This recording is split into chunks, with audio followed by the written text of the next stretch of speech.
The Art of Terranigma, a game designed by Quintet in collaboration with Enix, was released in '95 on the Super Nintendo. Terranigma was the third installment in the unofficial Soul Blazer and Illusion of Gaia trilogy. They asked the mangaka Kamui Fujiwara to be the main character artist. In an interview, he said that he had a lot of creative freedom, because the dev team wanted concept art that felt totally different than the games they did before. This meant that he was hired at an early stage in the development cycle, and because he was also working on Dragon Quest Saga, Emblem of Rotto, he didn't have much time to create art further down the road.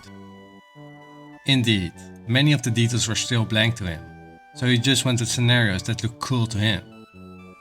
However, he said that the main character, Ark, was the hardest to get right.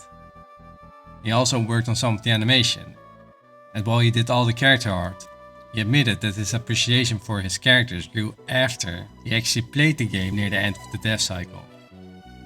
Unfortunately, many of Fujiwara's original sketches are lost, with a few preserved in his personal collection.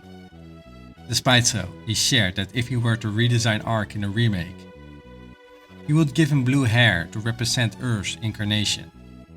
As a side note, some of the art that I show here are his new collection, which he shared on social media for us to enjoy.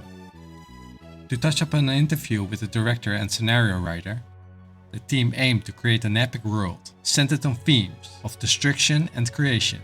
They designed the environment to evolve based on the player's actions, such as destroying animal habitats just to build towns.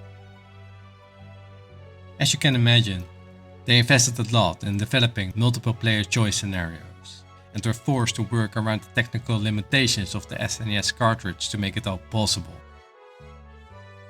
Yes, they wanted to make the game way bigger. Of course, their inspiration came from various sources, like manga, anime and games. However, their primary inspiration came from their world travels, events and sightseeing.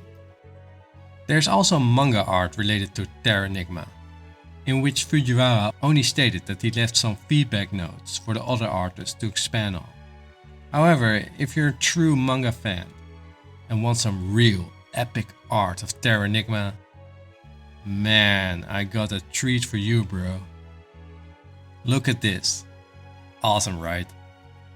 This is the German version. And now, I don't want to crap on the ugly Japanese manga, but this is next level stuff right here. Am I right? I'm fancy light novel author GP Folks. And for real, I still remember starting Terranigma on a Saturday night with a cold beer in hand, with the thought I will drop the game next day. Let's just say I finished the game in a week.